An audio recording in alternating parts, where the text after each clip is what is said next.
시청자 여러분 안녕하십니까? VOA 뉴스투데이 시작합니다.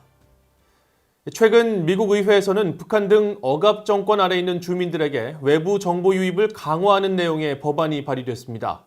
이 법안을 낸 공화당의 존 커티스 하원 의원은 이번 사례로 북한 주민들이 정보 통제를 받고 있는 상황이 또 한 번 드러났다며 법안의 중요성을 강조했습니다.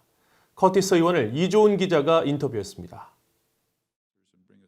미국 공화당의 존 커티스 하원 의원은 이를 VOA와의 전화 인터뷰에서 북한 정권의 강력한 정보 통제 문제를 다시 지적했습니다. 그동안 북한의 김정은 위원장이 모습을 드러내지 않으면서 그를 둘러싼 건강 이상설 등 여러 의문들이 이어졌는데 북한 주민들은 김 위원장 상태에 대한 어떤 정보도 듣지 못하고 있다는 겁니다. We don't know what's going on there, and they're able to control the flow of information. And there couldn't be a better example of why this act is needed, and the funding is so critical.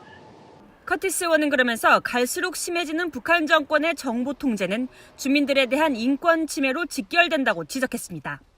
North Korea is the most closed-off society in the world, and it's increasingly hard to get accurate information out of North Korea and to see what's going on. And when that happens, it's easy for a dictator to be oppressive, to violate human rights, and of course there's much suspicion that that's happening in North Korea. 커티스 의원은 지난달 27일 하원 외교위 핵심 의원들과 함께 전 세계 인터넷 자유 강화를 위한 오픈 테크놀로지 기금 승인 법안을 발의했습니다. 북한 등 압제 정권들이 인터넷 접근을 제한하면서 대내외 정보 유입을 차단해 주민들은 아무것도 모르게 하는 것을 막아야 한다는 겁니다.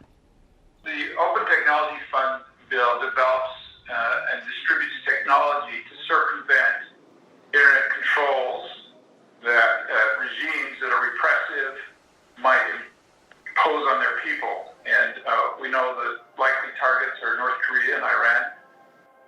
법안은 국제방송법을 개정해 워싱턴의 비영리 단체인 오픈 테크놀로지 펀드 OTF를 미국의 소리방송 VOA 등을 감독하는 미국 정부기관인 국제방송처 USAGM의 독립적인 수혜단체로 승인하는 내용으로 2022 회기연도까지 총 4,500만 달러 예산이 책정됐습니다. 커티스 의원은 이번 법안이 인권을 침해하는 억압 정권을 겨냥하고 있다면서 하원 외교위 지도부 의원들과 함께 상정된 만큼 법안이 초당적으로 통과할 것으로 전망했습니다. VOA 뉴스 이조은입니다. 건강 이상설에 휩싸였던 북한 김정은 국무위원장이 1일 평안남도 순천 인비료 공장 준공식에 참석했다고 조선중앙방송 등 북한 기관 매체들이 보도했습니다. 조선중앙방송은 순천 인비료 공장 준공식이 노동절인 5월 1일 성대히 진행됐으며 김정은 위원장이 준공식에 참석해 준공 테이프를 끊었다고 전했습니다. 또 김 위원장은 완공된 공장을 돌아보면서 순천 인비료 공장은 당정책 절대 신봉자들이 군민일체의 단결된 힘으로 창조한 자랑스러운 결실이라면서 이를 계기로 한 자력 부강과 자력 번영을 강조했다고 전했습니다.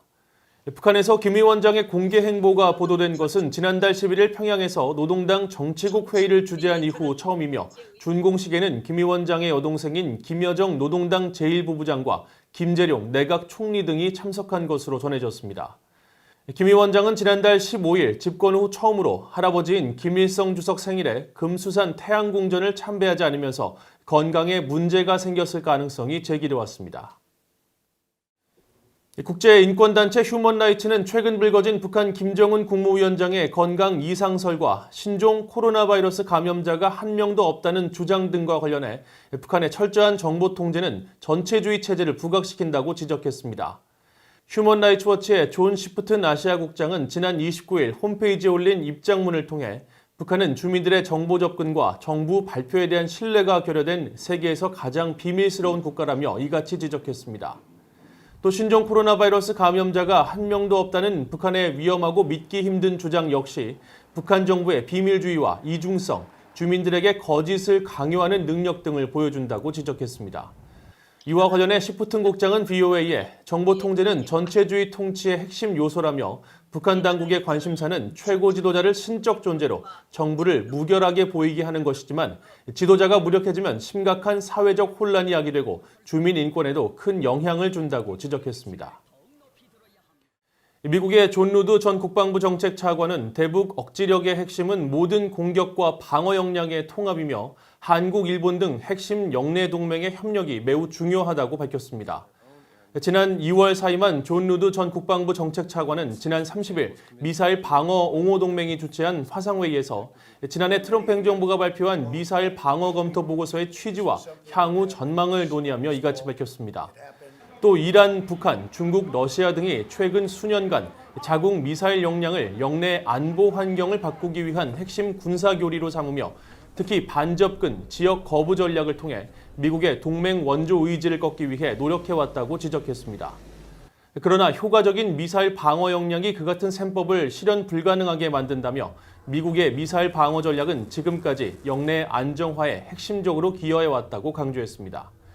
특히 미사일 방어 역량 개선을 통해 우위를 확보함으로써 북한의 미사일 위협이 지속적으로 증가하는 현재에도 외교의 공간과 시간을 마련하면서 미국이 추구하지 않는 갈등에 휘말리지 않는 계기가 됐다고 평가했습니다. 미국 국방부는 한국과의 방위비 분담금 협상과 관련해 국방부는 주관 부서인 국무부의 협상을 지지한다는 입장을 거듭 밝혔습니다.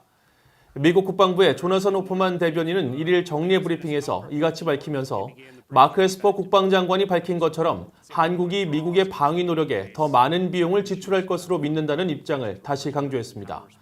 또 그동안 이어져왔던 김정은 위원장의 건강 이상설과 관련해서는 북한에 무슨 일이 발생해도 대처할 수 있도록 모든 준비가 돼 있다면서 북한의 독재자와 관련된 소문이나 추측에 대해서는 공유할 만한 추가 정보가 없으며 북한에서 어떤 일이 일어나더라도 대비할 수 있도록 훈련과 여러 노력을 기울여 왔다고 설명했습니다.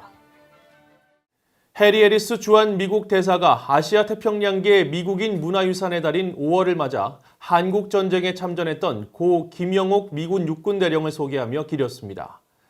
해리스 대사는 지난 30일 자신의 트위터에 김 대령의 복무 시절 흑백 사진을 올리고 김 대령은 소수인종 최초로 미국 육군 대대장에 임명된 인물로 수천 명의 아시아 태평양계 미국인 가운데 한 명으로 한국전쟁에 참전했었다며 자신이 아시아 태평양계 미국인이라는 사실이 자랑스럽다고 설명했습니다. 1919년 미국으로 망명한 독립운동가 부모 아래 태어난 김 대령은 1941년 미 육군 병사로 입대해 2차 대전과 한국전쟁에 참전했으며 이후 한국군 최초 미사일 부대 창설 등의 역할을 하고 예편 뒤에는 한인 소수계 청소년 단체 지원 등 사회 봉사 활동에 헌신해오다 지난 2005년 12월 고향인 미국 로스앤젤레스에서 서거했습니다. 이상으로 VOA 뉴스투데이를 마칩니다. 시청해주신 여러분 고맙습니다.